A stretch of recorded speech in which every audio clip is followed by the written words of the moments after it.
Bienvenue sur Africa 24, activiste sénégalaise et militante pour les droits des femmes. Binta Diop mène ses actions en faveur de l'implication des femmes dans la prévention des conflits sur le continent. Madame, Monsieur, bienvenue dans cette nouvelle édition de décryptage qui reçoit Binta Diop, figure emblématique de l'Union africaine. Elle est l'envoyée spéciale de cette institution pour les femmes, la paix et la sécurité. Madame Diop, bienvenue sur Africa 24. Une importante décision a été adoptée en marge du 37e sommet de l'Union africaine, à savoir la mise en place au niveau continental d'un cadre légal de lutte contre les violences faites aux femmes. Comment une telle décision a-t-elle été prise et comment en assurer la mise en application? Je pense que c'est un sommet extraordinaire, je dirais, parce que ce sommet a permis quand même d'avoir un débat sur cette question de violence faite aux femmes et que les femmes africaines conduites par Mme Ellen Johnson Sirleaf et toutes les femmes chefs d'État qui sont anciennes chefs d'État ont porté ce calendrier de violences faites aux femmes qui, il faudra le souligner, durant Covid, mais ce n'est pas un phénomène seulement africain. Violences faites aux femmes durant Covid, ça s'est passé partout dans le monde. Mais les Africains ont dit, les Africaines, il faudrait que ce soit quelque chose qui soit discuté et qu'on trouve des solutions. Donc aujourd'hui, réellement, on vient d'adopter une décision pour que nous puissions rédiger, discuter un protocole, comme on dit, une convention contre les violences faites aux femmes, à l'égard des femmes. Donc ça, c'est vraiment pour nous, les femmes africaines qui sont dans cette salle, mais aussi dehors, parce qu'on a mené beaucoup de consultations dans les pays avec les jeunes, avec les religieux, avec les traditionnels, avec le secteur privé même, parce que c'est sur les lieux de travail que ça se passe. Donc, vraiment des consultations depuis 3 années et nous venons de voir le résultat. Décision prise pour rédiger, mais aussi pour adopter et la mise en œuvre. Et ce qui est important. Ça a été conduit, le débat, par le président Cyril Ramaphosa de l'Afrique du Sud, qui depuis le début a soutenu, fait partie du cercle des champions.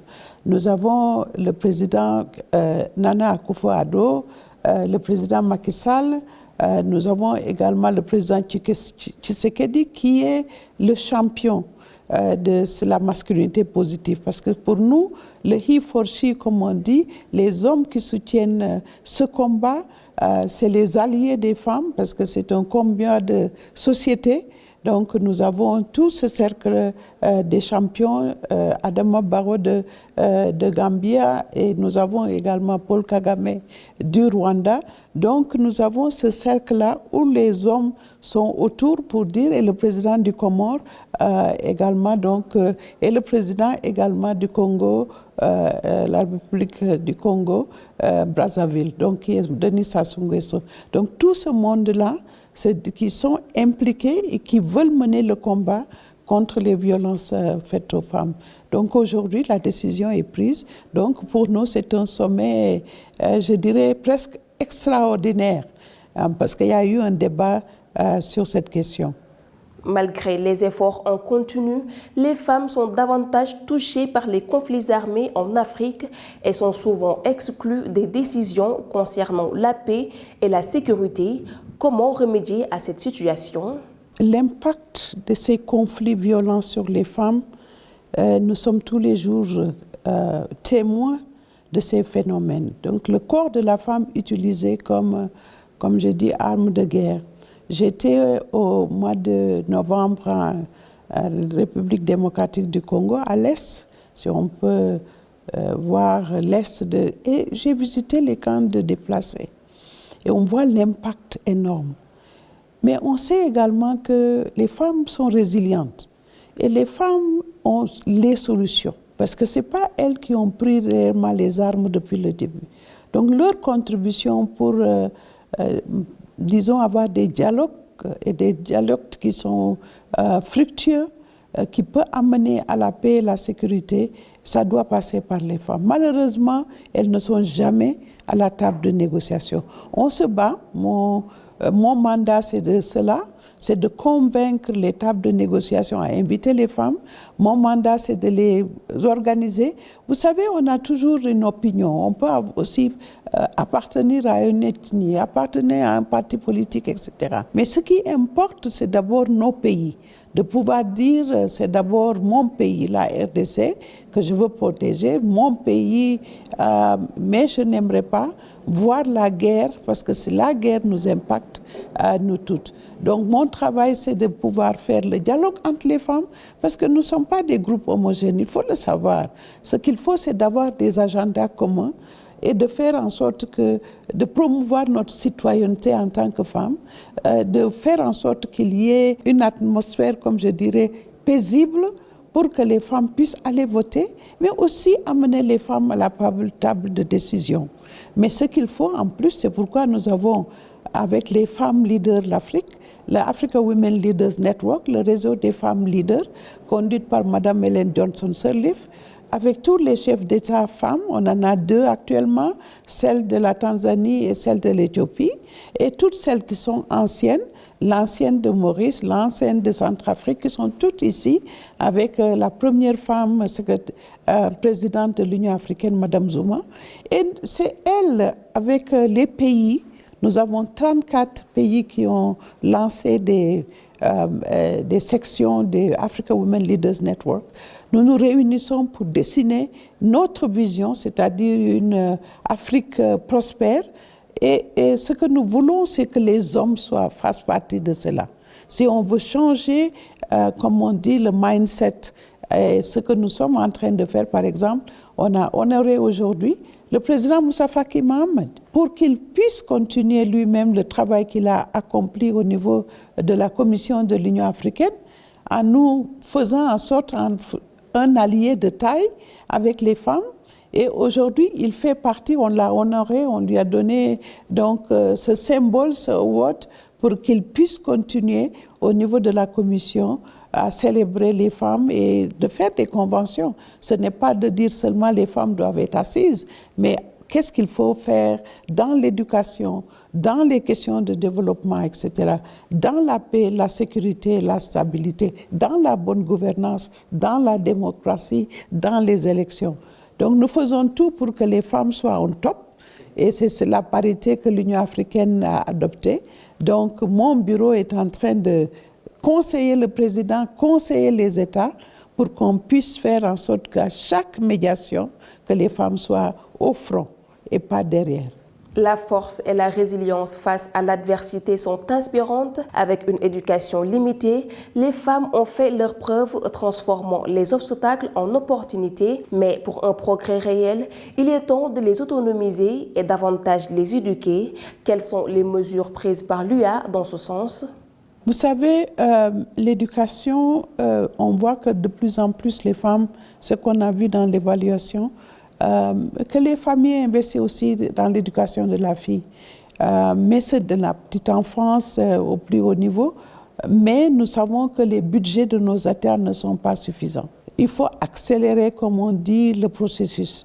Il faut qu'on investisse un peu plus si on veut avoir vraiment que les femmes soient au plus haut niveau. On les voit, les mariages précoces, il y a tellement de phénomènes qui font qu'à un certain niveau, même si vous investissez dans l'éducation de base, à un moment donné, elles sont elles qui ne sortent de ces écoles, et pourtant brillantes que ce que nous voyons.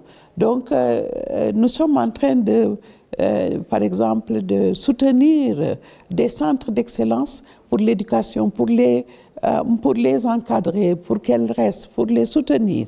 Des fois, les familles ne peuvent pas les soutenir. La préférence est toujours sur le garçon pour aller à l'université. Donc, les femmes, surtout les jeunes, dans les questions de sciences et technologies, par exemple, le digital.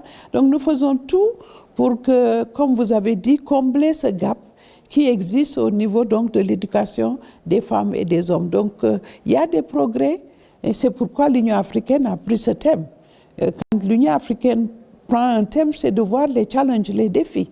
Et là où il y a donc les gaps qui existent, et de pouvoir encourager les États à investir.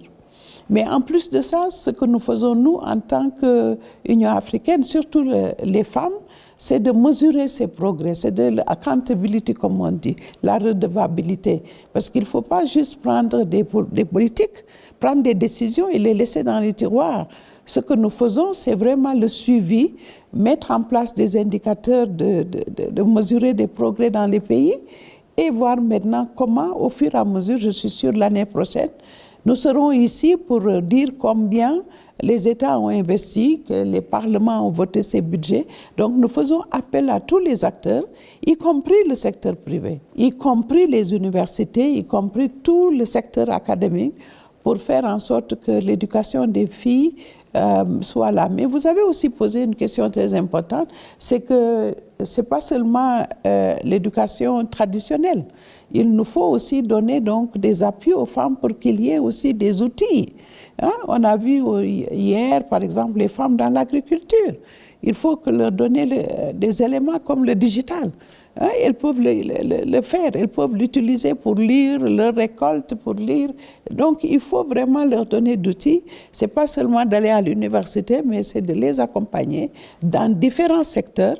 Parce que si nous attendons combien d'années pour que le peuple africain soit éduqué comme nous voulons universitaire, ce que nous voulons, c'est maintenant que l'Afrique économiquement soit viable et durable et que la population ait les moyens.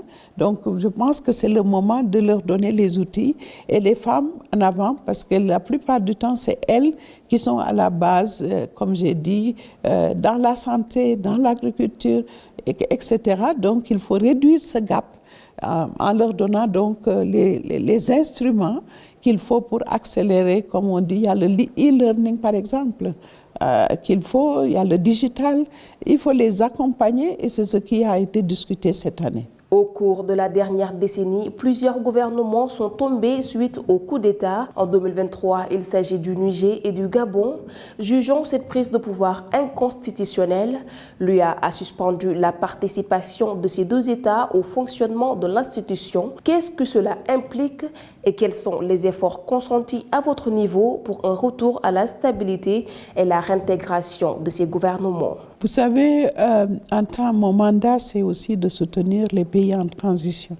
Je ne fais pas de distinction entre, comme on dit, les États qui sont sanctionnés et d'autres. J'ai fait un travail avec les femmes du Sahel, comme vous savez, donc que ce soit le Mali, le Niger, le Burkina, etc. Donc c'est très important que nous, les femmes, dans nos mouvements, que nous continuions à dialoguer, à parler, et à voir quelles sont les solutions. Ces pays sont exclus certainement au niveau politique, mais les peuples sont les mêmes. Vous voyez, l'Afrique de l'Ouest, même si on veut se diviser, c'est les mêmes peuples. Donc on ne peut pas dire qu'entre le Sénégal, la Mauritanie ou le Mali, que c'est des frontières artificielles, des peuples qui sont d'un côté de l'autre.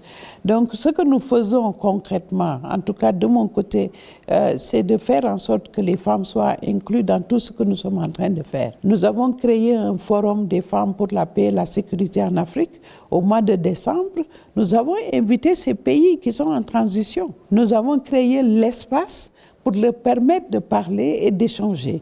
Les femmes du Niger, les femmes du Mali, etc. Toutes les femmes du Sahel sont venues, même au niveau des instruments, au niveau des institutions, nous consultons encore ces femmes parce que l'Afrique est une et indivisible. Nous ne pouvons pas dire qu'il faut isoler. Certainement, les politiques ont mis des conventions, c'est normal, pour ne pas voir, comme on dit, donc, des coups d'État de cette nature, etc. Mais le peuple choisit, le peuple est libre, mais nous devons, nous les femmes, être l'élément, le moteur d'échange et de pouvoir montrer que nous sommes un peuple et que nous serons intégrés. Nous devons nous intégrer au lieu de nous isoler. Donc mon travail réellement, c'est d'aller, je visite ces régions, dans ces pays en transition, je parle avec les femmes très souvent, mais je les amène même, je les invite ici à Addis Abeba pour occuper l'espace et discuter. Donc au niveau politique, il y a des choses qui se passent par rapport à ce qui a été fait et on doit les respecter. Mais nous, les femmes, nous devons créer notre espace de dialogue et c'est ce que nous faisons ensemble et voir quelles sont leurs implications. Même dans cette transition, quel est le rôle de la femme dans cette transition? Elles peuvent être dans les comités qui vont dans les nouvelles constitutions, elles doivent être dans les gouvernements, elles doivent être au Parlement. Donc elles doivent occuper une place et donner leur voix, leur agenda dans ce qui est en train de se reconstruire. Parce que les pays ne stagnent pas. Donc il y a des débats qui se passent actuellement, cette semaine même au niveau du Tchad. Je sais que des invitations ont été lancées pour que tous ces pays en transition, y compris le Gabon et d'autres, et les pays du Sahel se retrouvent au Tchad pour pouvoir discuter de cette transition et pouvoir voir comment les femmes peuvent y contribuer et amener la paix, la sécurité et la stabilité dans leur pays. Madame Binta Diop, merci d'avoir répondu à nos questions. Merci à vous de nous avoir suivis. Retrouvez ce programme en replay sur MyAfrica24 et africa24tv.com.